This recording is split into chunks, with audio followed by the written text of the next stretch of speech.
तो 14 जुलाई 1789 को जो बेस्टिल पर अटैक हुआ था, इसके पीछे रीजंस बहुत सारे हैं। इसमें जैसे कि आपने देखा कि फ्रांस में लुई 16 जब राजा बनता है तो उसे पता पड़ता है कि उसकी जो ट्रेजरी है वो खाली हो चुकी है।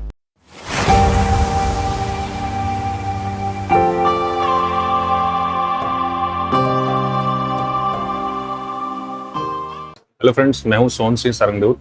स्वागत करता हूं आप सभी का आपके अपने चैनल सोशल विजडम जेबीएन पर।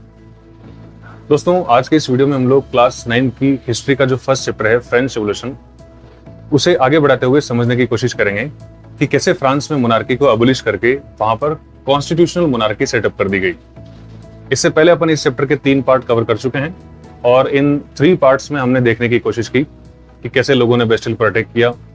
और यहाँ पर जैसा कि अपन अगर रिवाइज करें तो 14 जुलाई 1789 को जो बेस्टिल पर अटैक हुआ था, इसके पीछे रीजंस बहुत सारे हैं। इसमें जैसे कि आपने देखा कि फ्रांस में लुई 16 जब राजा बनता है तो उसे पता पड़ता है कि उसकी जो ट्रेजरी है वो खाली हो चुकी है।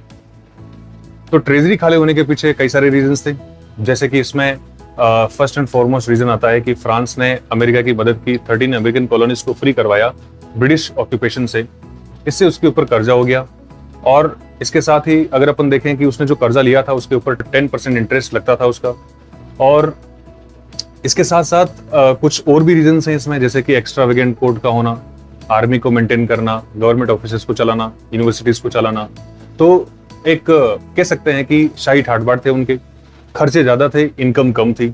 तो अब अगर खर्चों को मेंटेन करना है या फिर फाइनेंस करना है तो उनको क्या करना पड़ेगा, अपनी इनकम के सोर्सेज को बढ़ाना पड़ेगा।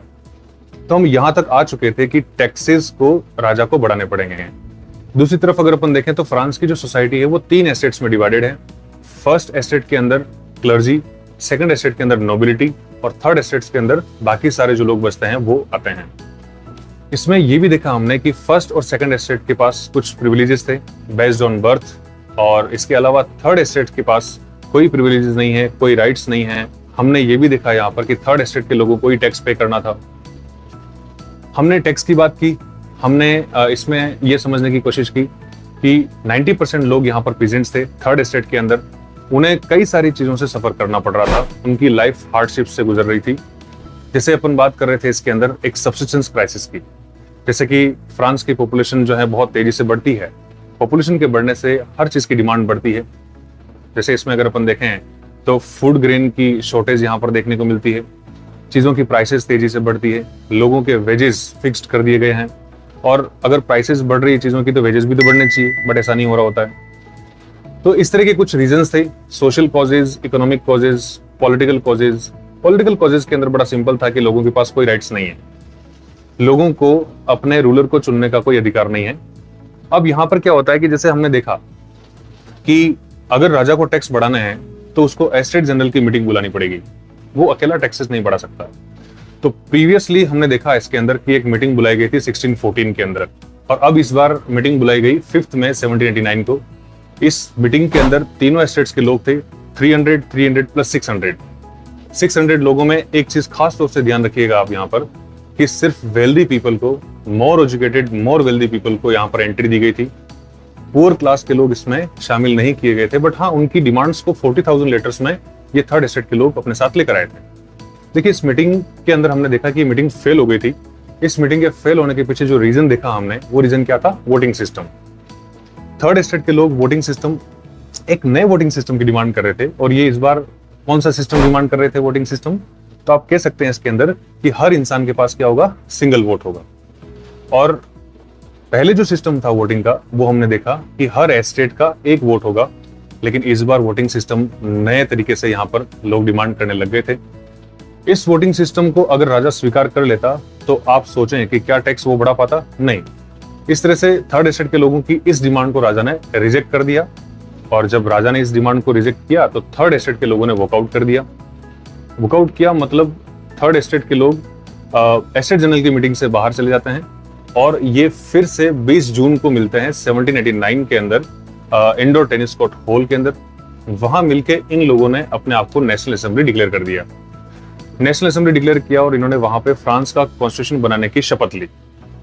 इस तरफ फ्रांस का कॉन्स्टिट्यूशन बन रहा था और दूसरी तरफ हमने देखा कि कंट्री साइड में, पेरिस में लोगों ने अटैक करने शुरू कर दी हैं। जैसे कि पेरिस में हमने देखा 14 जुलाई 1789 को लोगों ने बेस्टिल पे अटैक कर दिया। अटैक करने के पीछे यहाँ पर वजह क्या थी वो हमने देखी। वैसे तो यहाँ पे रूमर्स थे कि राजा की ट्रूप्स आएगी और लोगों पे अटैक कर देगी। उससे पहले ही लोगों ने इकट्ठा होकर कुछ लोगों ने ईस्ट की तरफ मूव करना शुरू किया और बेस्टिल पे अटैक कर दिया। उस समय टेम्परेरी रीजन में अगर आप बताना चाहें तो उनको अम्यूनिशन की रिक्वायरमेंट थी, हथियारों की जरूरत थी उनको, तो हथियारों की रिक्वायरमेंट थी उनको, इस वजह से वो वहां पर बेस्टिल के ऊपर अटैक कर देते हैं। दूसरा रीजन आप ये भी कह सकते हैं कि बेस्टिल जो था वो डेस्पोटिक पावर ऑफ किंग का एक सिंबल था, इस वजह से भी डिमोलिश किया गया बेस्टिल को। साथ ही साथ हमने ये भी देखा कंट्री साइड के अंदर शेटॉक्स के ऊपर लोगों ने अटैक किया। आखिरकार किंग को रिकॉग्नाइज करना पड़ा कि भाई नेशनल असेंबली यहाँ पर सुप्रीम होगी, या फिर यूं कहें कि नेशनल असेंबली के द्वारा बनाए गए कॉन्स्टिट्यूशन के अंडर में मेरी पावर रहेगी। मींस राजा ने एक्सेप्ट कर लिया कि मेरी पावर आज के बाद क्या रहेगी, कंट्रोल्ड रहेगी। किसके अंडर में? कॉन्स्टिट्यूशन के अंडर में। हम और अगर बात करें आगे तो यहाँ पे नेशनल असेंबली ने 4 अगस्त 1789 को एक डिक्री पास की, एक आदेश जारी किया। इस आदेश में उसने फ्यूडल सिस्टम को खत्म कर दिया, क्लर्जी के जो स्पेशल राइट्स थे उनको खत्म कर दिए। साथ साथ यहाँ पर क्लर्जी के पास जो प्रॉपर्टी है उसको जब्त कर लिया, और इससे यहाँ पर फ्रांस में यहाँ पर जो नई गवर्नमेंट बनी है, अभी नेशनल असेंबली की जो गवर्नमेंट बनी है, यहाँ पर इसको 2 बिलियन लीवर्स का फायदा हुआ। लीवर यहाँ पे क्या है? यहाँ की करेंसी है, जो अपन बात कर चुके हैं इसके अंदर। तो दोस्तों अभी अपन यहाँ तक आ चुके हैं। 4 अगस्त 1789 को नेशनल असेंबली के इस ऑर्डर के बाद, डिग्री के बाद, गवर्नमेंट के अंडर में सारी पावर आ जाती है, और इस गवर्नमेंट को रिवोल्यूशनरी गवर्नमेंट कहा गया, जो मोनार्की को अबोलिश करने के बाद फर्स्ट गवर्नमेंट बनती है। अब यहाँ पर स्ट्रक्चर कैसा होगा? जैसे कि हमने देखा अभी इस हेडिंग के अंदर कि France becomes a constitutional monarchy, मतलब ये हुआ कि यहाँ पर फ्रांस क्या बन जाएगा? कॉन्स्टिट्यूशनल मोनार्की बन जाएगा। अब इसमें डिफरेंस क्या है? बड़ा सिंपल डिफरेंस है। मोनार्की और कॉन्स्टिट्यूशनल मोनार्की में डिफरेंस क्या है? मोनार्की के अंदर जो कंट्री का हेड होगा वो मोनार्क होगा, सिंपल सी बात। यहाँ पर कॉन्स्टिट्यूशनल मोनार्की के अंदर कंट्री का हेड भी मोनार्क होता है, लेकिन मोनार्क की पावर अनलिमिटेड नहीं होती है। जैसा कि हमने देखा कि राजा ने एक्सेप्ट कर लिया था कि उसकी पावर कॉन्स्टिट्यूशन के अंडर में रहेगी। अगर अपन इसको आगे बढ़ा के देख के चलें तो कॉन्स्टिट्यूशनल मोनार्की के अंदर अगर अपन बात करें कि ड्राफ्ट ऑफ कॉन्स्टिट्यूशन फ्रांस का जो नेशनल असेंबली के लोग बना रहे थे, तो वो 1791 में बनके तैयार हुआ। इस ड्राफ्ट में अगर अपन बात करें इसके ऑब्जेक्टिव्स क्या थे, तो फर्स्ट ऑब्जेक्टिव इसका यही था कि मोनार्क की पावर को क्या कर देना? लिमिट कर देना, अनलिमिटेड पावर को रेस्ट्रिक्ट करना। साथ ही साथ इस कॉन्स्टिट्यूशन ने जो गवर्नमेंट की पावर्स होती है उनको सेपरेट कर दिया। और आप याद करें कि हमने डिफरेंट फिलोसोफर्स के आइडियाज को भी पढ़े थे। इन आइडियाज में हमने मॉन्टेस्क्यू का जो आइडिया पढ़ा था, स्पिरिट ऑफ द लॉज, और उसके अंदर हमने देखा कि गवर्नमेंट की पावर को 3 डिफरेंट ऑर्गन्स में डिवाइड कर दिया गया। वही डिवीजन यहाँ पर भी आप देख पा रहे हैं। फ्रांस के अंदर गवर्नमेंट की पावर को 3 ऑर्गन्स में डिवाइड किया। फर्स्ट यहाँ पे क्या आता है? जुडिशरी, सेकंड यहाँ पे आता है एग्जीक्यूटिव, एंड थर्ड यहाँ पे क्या आता है? लेजिस्लेचर। तो समझने की कोशिश करते हैं। सबसे पहले देखिए यहाँ पर जुडिशरी के अंदर कौन होते हैं? जजेस, और जजेस का यहाँ पर अपॉइंटमेंट नहीं होता है, इलेक्शन होता है। इलेक्शन कौन करता है? यहाँ पे एक टर्म आपको ध्यान में रखनी पड़ेगी, एक्टिव सिटीजन्स। क्लियर? इसके बाद अपन एग्जीक्यूटिव की अगर बात करें तो एग्जीक्यूटिव में सबसे टॉप पे जो पर्सन है उसको अपन किंग कह रहे हैं, किंग होगा। और किंग के यहाँ पर साथ में कुछ एग्जीक्यूटिव मिनिस्टर्स के तौर पे होंगे। इस तरफ लेजिस्लेचर में अगर अपन बात करें तो लॉ मेकिंग बॉडी, जिसको अपन बोल सकते हैं नेशनल असेंबली या फिर यहाँ की पार्लियामेंट, तो इसके अंदर मेंबर कितने हैं? 745 मेंबर्स हैं। अच्छा, नेशनल असेंबली के जो मेंबर्स हैं इनको इलेक्ट कौन करेगा? इलेक्टर्स करेंगे। और इलेक्टर्स यहाँ पर कितने होंगे? 50,000 मेन होंगे। देखो सुनना, यहाँ पर इलेक्टर्स की क्वालिफिकेशन अलग है। हमने एक टर्म पढ़ी एक्टिव सिटीजन, तो उसकी क्वालिफिकेशन अलग है। मतलब ये हुआ कि अगर आपको एक्टिव सिटीजन बनना है तो उसकी क्वालिफिकेशन अलग होगी, अगर आपको इलेक्टर बनना है तो उसकी क्वालिफिकेशन अलग होगी। इसमें एक कैटेगरी और है इसमें पैसिव सिटीजन्स की। तो एक्टिव सिटीजन्स की संख्या कितनी है? 4 मिलियन, 40 लाख, और पैसिव सिटीजन्स कितना है यहाँ पे? 3 मिलियन। अब थोड़ी बात करते हैं अपन यहाँ पे कि एक्टिव सिटीजन्स अपने में से ही इलेक्टर्स को इलेक्ट करेंगे, इलेक्टर्स अपने में से ही नेशनल असेंबली के मेंबर्स को इलेक्ट करेंगे।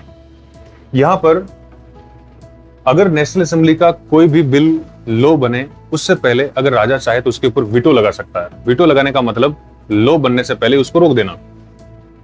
लेकिन नेशनल असेंबली का कंट्रोल था किसके ऊपर? किंग के ऊपर। साथ ही साथ नेशनल असेंबली का कंट्रोल किस पे है? मिनिस्टर्स के ऊपर। जैसे कि हमने इसमें बात कर ही ली थी कि जजेस का अपॉइंटमेंट नहीं होके यहाँ पे इनका इलेक्शन होता है और इनके इलेक्शंस को अंजाम कौन देंगे? Active citizens. अब बात करते हैं अपन कि इनकी क्वालिफिकेशंस क्या है। देखिए, अगर किसी को एक्टिव सिटीजन बनना है तो उसको सबसे पहली रिक्वायरमेंट उसका पुरुष होना जरूरी है, उसका मैन होना जरूरी है। दूसरा इसमें बात करते हैं एज होना उसकी जरूरी है 25 ईयर्स। नेक्स्ट, टैक्स, उसको टैक्स देना पड़ेगा। टैक्स कितना? देखिए, किसी लेबरर के 3 दिन के वेजेस के बराबर अगर किसी पर्सन ने टैक्स पे किए हैं तो वो इस लिस्ट में आ सकता है, बशर्ते 2 कंडीशन फिर से वो फुलफिल करे, एज वाली प्लस मैन। नेक्स्ट, अगर किसी को इलेक्टर बनना है तो इलेक्टर बनने के लिए उसका सबसे पहली रिक्वायरमेंट क्या होगी? मैन, उसका मैन होना जरूरी है। मीन्स आप समझ ही पा रहे हैं कि यहाँ पे वुमेन के पास में क्या नहीं है? वोटिंग राइट्स नहीं है। एज की बात करते हैं, एज यहाँ पर इनकी भी 25 होनी चाहिए। नेक्स्ट अपन टैक्स की बात करते हैं, तो फ्रांस में जो भी हाईएस्ट टैक्स पेयर्स हैं, highest bracket of tax payers की लिस्ट में अगर इनका नाम आता है तो ये क्या बन सकते हैं? इलेक्टर बन सकते हैं, बशर्ते 2 कंडीशन फुलफिल इनको करनी पड़ेगी। नेक्स्ट अपन बात करें पैसिव सिटीजन। पैसिव सिटीजन यहाँ पर जो बच जाते हैं लोग, रिमेनिंग पोर्शंस ऑफ पॉपुलेशन, जिसमें आप मैन, वुमेन, चिल्ड्रन को ऐड कर सकते हैं, तो इनमें इनकी एज या तो 25 से कम है या फिर ये टैक्स पे नहीं करते हैं, इस तरह की चीजें अपन कह सकते हैं। और वुमेन को तो वोटिंग राइट्स थे ही नहीं, ना तो वोटिंग राइट्स हैं और ना ही इनको किसी पॉलिटिकल ऑफिस में इलेक्शन में कंटेस्ट करने का इनके पास कोई अधिकार है, ऐसा कुछ भी नहीं है इनके पास में। तो दोस्तों, हमने ये देखा, इस पूरे स्ट्रक्चर को आप क्या बोल सकते हैं? Constitutional monarchy. क्यों? क्योंकि यहाँ पर राजा की पावर को कंट्रोल कौन कर सकता है? नेशनल असेंबली, या फिर अपन कह सकते हैं कॉन्स्टिट्यूशन। क्लियर? आगे बात करते हैं दोस्तों। नेशनल असेंबली ने जो कॉन्स्टिट्यूशन बनाया था उसकी जो बिगिनिंग होती है, उसकी शुरुआत होती है, वो होती है declaration of rights of man and citizen. दोस्तों, इसमें हमें कुछ राइट्स समझने को मिलते हैं।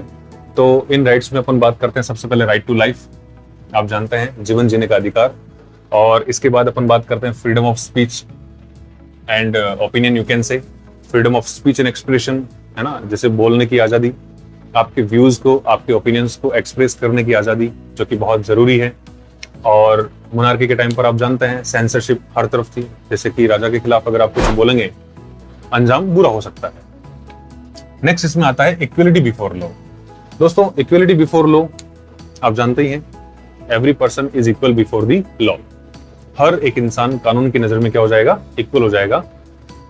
तो ये जो राइट्स हैं इनको क्या कहा गया? नेचुरल एंड इनअलिनेबल राइट्स कहा गया। इसका मतलब ये होता है कि एक इंसान के जन्म लेने के बाद ये राइट्स उसके साथ, उसकी लाइफ के साथ अटैच हो जाएंगे और ये डिटेचेबल नहीं है, नॉन डिटेचेबल है। मतलब कि इन राइट्स को किसी इंसान से अपन छीन नहीं सकते।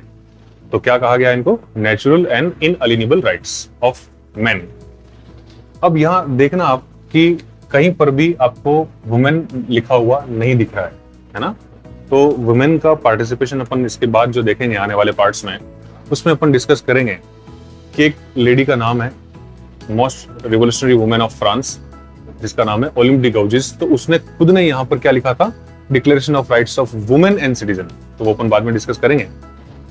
दोस्तों, अगर आप पढ़ना चाहें declaration of rights of man and citizen, तो ये आपको पेज 11 के ऊपर मिलेगा, जो सोर्स सी है उसमें आप देखिए पेज 11 पर। इसके अलावा अपन बात करते हैं कि एक नोट आपको देखने को मिल रहा है, सोर्स बी, पेज नंबर 11 के ऊपर ही सोर्स बी, जो कि नीचे है। अच्छा, इस सोर्स के अंदर एक जीन पॉल मेराट का नाम दे रखा है, लिखा हुआ है, और इसका एक नोट आपने को देखने को मिलता है, स्टेटमेंट इसने दिया था। तो बात करते हैं ये कौन है? रिवोल्यूशनरी जर्नलिस्ट था। देखिए, क्वेश्चन बनता है कि जीन पॉल मेराट कौन था? Who was Jean Paul Marat? तो आप बता सकते हैं ही वाज रिवोल्यूशनरी जर्नलिस्ट। इसके अलावा इसका जो न्यूज़पेपर है उसका नाम क्या है? Lammy do people. इसका मतलब क्या होता है? फ्रेंड ऑफ द पीपल, है ना? तो इसमें क्या कहा इसमें सिंपल सी बात अपने को ध्यान में रखनी है कि नेशनल असेंबली के अंदर जो मेंबर्स थे 745, हमने कितना देखा? 745 जो मेंबर्स हैं वो सारे कैसे हैं? वेल्दी हैं और एजुकेटेड हैं। क्यों? कैसे हैं? वेल्दी कैसे हैं? हमने देखा अभी 50,000 मैन का इनमें से इलेक्शन होता है नेशनल असेंबली के मेंबर्स का, और इलेक्टर्स बनने के लिए उसको highest bracket of tax payers की लिस्ट में आना पड़ेगा। इसका मतलब वो हाईएस्ट टैक्स पे कर रहा होगा। हाईएस्ट टैक्स पे करना, इसका मतलब उसकी सैलरी क्या हो सकती है? हाईएस्ट हो सकती है, उसकी इनकम हाईएस्ट हो सकती है। समझ सकते हैं, ठीक है ना।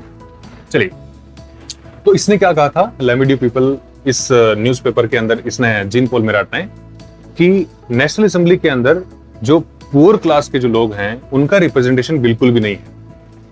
अगर पुअर क्लास का रिप्रेजेंटेशन नहीं है, जो कि पुअर क्लास लगभग 90% के आसपास आती है, पीजेंट्स, वर्कर्स वगैरह सारे लोग इसके अंदर, तो अगर पुअर लोगों की डिमांड को यहाँ पर फुलफिल नहीं किया जा रहा है, इसका मतलब समझ जाओ कि एक फिर से रिवॉल्यूशन होने वाला है।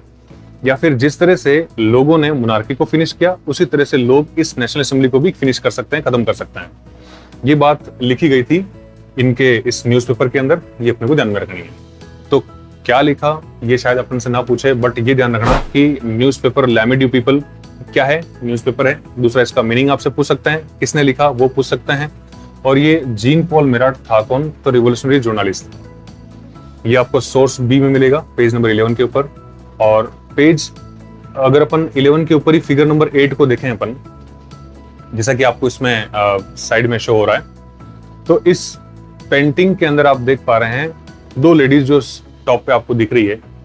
अच्छा, इसमें जो लेफ्ट में आपको जो लेडी दिख रही है, तो वो यहाँ पे फ्रांस के ट्राई कलर को सिंबलाइज कर रही है, फ्रांस का try colour blue, white and red. और दूसरी तरफ जो आपको एक लेडी दिख रही है, विंग्ड वुमेन, मतलब कि पंखों वाली जो औरत है, वो दरअसल एक लेडी है जो कि लॉ को सिंबलाइज करती है। क्लियर, ये आप ध्यान रखिएगा। और उनके नीचे जो आप देख पा रहे हैं वो है लॉ टेबलेट, ठीक है, इक्वलिटी बिफोर लॉ को शो करता है। तो दोस्तों, नेक्स्ट बात करते हैं अपन political symbols and their meanings. ये आपको पेज 12 और पेज 13 पर मिलेंगे और बॉक्स नंबर 1 में मिलेंगे। इसमें आपको डिफरेंट पॉलिटिकल सिंबल्स दे रखे हैं, प्लस उनके मीनिंग्स दे रखे हैं। तो एग्जाम में पूछते हैं, कॉलम ए, कॉलम बी करके आपको दे सकते हैं। एक तरफ आपको पॉलिटिकल सिंबल दे सकते हैं, दूसरी तरफ आपको क्या दे सकते हैं, इनके मीनिंग दे सकते हैं। तो साइड बाय साइड आपको ये सिंबल दिखेंगे और इनके मीनिंग्स में आपको बताता जाऊंगा। तो सबसे पहला जो अपना सिंबल है वो क्या है, ब्रोकन चेन। दोस्तों, जैसा कि आपको दिख रहा है, ब्रोकन चेन ये एक्ट ऑफ बिकमिंग फ्री है ना। जब भी कोई स्लेव या फिर कोई पर्सन फ्री होता है तो उसको सिंबलाइज करने के लिए यहाँ पे ब्रोकन चेन को दिखाया जाता था। आप ये समझें कि ये जो सिंबल्स देख रहे हैं आप, इन सिंबल्स की क्यों जरूरत पड़ती थी फ्रांस में, या फिर उस जमाने के अंदर लगभग हर कंट्री के अंदर लिटरेसी रेट बहुत कम हुआ करती थी, तो लोग पढ़े लिखे बहुत कम थे। बट अनपढ़ आदमी यहाँ पे सिंबल तो जानता है, सिंबल को तो पहचानता है, तो सिंबल को बता के आप एक मैसेज कन्वे कर सकते हैं, है ना। इसलिए इन सिंबल्स का यूज किया गया था फ्रांस में। तो दोस्तों, ब्रोकन चेन हो चुका है। इसके बाद अपन बात करते हैं द बंडल ऑफ रोड्स और फेसेस, जैसा कि आपको इसमें फिगर में दिख रहा है। ये स्ट्रेंथ लाइज इन यूनिटी को सिंबलाइज करता है, या फिर आप सीधा सा समझ सकते हैं दोस्तों, एक लकड़ी को तोड़ना आसान हो सकता है, हम जानते हैं, बट अगर कई सारी लकड़ियां एक साथ बांध दी जाए तो उनको तोड़ना आसान नहीं होता है। मीन्स अगर आप एक होके रहेंगे तो आपके अंदर स्ट्रेंथ रहेगी, शक्ति रहेगी, और आपको तोड़ना आसान नहीं होगा। वही ये दिखाने की कोशिश कर रहा है द बंडल ऑफ रोड्स और फेसेस। नेक्स्ट यहाँ पे आता है eye within triangle radiating light. दोस्तों, जैसा कि आपको इसमें साइड में फिगर में दिख रहा है, बीच में जो आंख आपको दिखा रखी है ट्रायंगल के बीच में, वो ये शो कर रही है कि जितने भी लोग हैं, ऑल आईज, जो आंखें लोगों की देख रही है, वो स्टैंड करती है नॉलेज के लिए। These raise will drive away clouds of ignorance. Ignore करना आप कह सकते हैं इसमें। तो जो मोनार्की के अंदर आप समझ सकते हैं लोग सफर कर रहे थे, बट उनकी परेशानियों को जो एरिस्टोक्रेसी के लोग थे या फिर मोनार्की के लोग, वो इनको अवॉइड करते थे, इग्नोर करते थे। लेकिन एक समय ऐसा आएगा कि इनका इग्नोरेंस खत्म हो जाएगा। क्यों? क्योंकि सारे लोग देख रहे हैं। ऐसा इसको सिंबलाइज करने की कोशिश की गई है। दोस्तों, बीच में अगर आप इसका स्क्रीनशॉट लेना चाहें तो इसका स्क्रीनशॉट भी आप ले सकते हैं। नेक्स्ट सिंबल है सेप्टर। सेप्टर देखिए एक सिंबल ऑफ रॉयल पावर है, और इसमें किसी फेस्टिवल में, किसी ओकेजन के ऊपर यहाँ राजा या रानी अपने पास में ये सेप्टर रखते हैं। नेक्स्ट अपन बात करते हैं snake biting its tail forming ring. जैसा कि आपको फिगर में दिख रहा है, एक सांप जब अपनी पूंछ को काट लेता है या फिर काटता है तो एक रिंग बनती है। और ये रिंग किसका सिंबल है? एटर्निटी का सिंबल है, जिसका ना कभी खात्मा होता है ना कभी इसकी शुरुआत होती है। एटर्निटी, है ना। बात करते हैं अपन नेक्स्ट रेड फ्रीजियन कैप। दोस्तों, रेड फ्रीजियन कैप जैसा कि आपको दिख रहा है इसके अंदर, स्लेव्स जब फ्री होते थे, गुलाम जब फ्री होते थे, तब इस कैप को पहना करते थे। नेक्स्ट अपन बात करते हैं ब्लू, व्हाइट एंड रेड। दोस्तों, जैसा कि आप जानते हैं, यहाँ पे ब्लू, व्हाइट एंड रेड हमने बात की थी, ये फ्रांस के फ्लैग के ट्राई कलर हैं। तो national colours of France you can say blue, white and red. Next है यहाँ पे विंग्ड वुमेन। जैसे कि हमने अभी देखा कि विंग्ड वुमेन एक पंखों वाली औरत, जिसमें ये लॉ को सिंबलाइज करती है, और आप ये कह सकते हैं it is a personification of law, है ना। तो पर्सोनिफिकेशन का मतलब क्या होता है? पर्सोनिफिकेशन का मतलब होता है किसी ऐसी चीज को जो अलाइव नहीं है, जिंदा नहीं है, तो उसको आप लाइफ दे देते हैं, इसको बोलते हैं पर्सोनिफिकेशन। तो देखिए इसका एग्जांपल अपन दे सकते हैं, जैसे कि आज मैं बहुत खुश हूं और तारे मुझे देख के हंस रहे हैं और खुशी से झूम उठे, तो तारों को मैंने यहाँ पर जिंदा कर दिया ऐसी बात कह के। तो यहाँ पे मैंने क्या किया? स्टार्स का पर्सोनिफिकेशन कर दिया। इस तरह से लॉ को पर्सोनिफाई किया यहाँ पे विंग्ड वुमेन के तौर पे। नेक्स्ट यहाँ बात करते हैं अपन लॉ टेबलेट। देखिए law tablet equality before law को यहाँ पे सिंबलाइज करता है। लॉ टेबलेट के अंदर आप देख पा रहे हैं सिंबल के अंदर कि जो दोनों फेसेस हैं वो कैसे हैं? इक्वल हैं, है ना। तो ये आप कह सकते हैं all are equal before law. तो दोस्तों आज इस पूरे वीडियो के अंदर अपन ने देखने की कोशिश की कैसे फ्रांस में मोनार्की एबॉलिश हुई और कॉन्स्टिट्यूशनल मोनार्की सेटअप हुई। इसके बाद हमने यहाँ पे कई सारे फैक्ट्स पढ़े, जैसे कि इसमें जीन पॉल मिराट के बारे में, डिफरेंट पॉलिटिकल सिंबल्स के बारे में। दोस्तों इस वीडियो में इतना ही। जल्द मिलेंगे नेक्स्ट वीडियो में नए कंटेंट के साथ। तब तक अपना ख्याल रखें और इस वीडियो को लाइक जरूर करें, अपने दोस्तों के साथ शेयर करें। अगर आपने इस चैनल को सब्सक्राइब नहीं किया तो प्लीज आई रिक्वेस्ट यू कि आप इस चैनल को सब्सक्राइब करें। थैंक यू वेरी मच दोस्तों, टेक केयर, बाय बाय।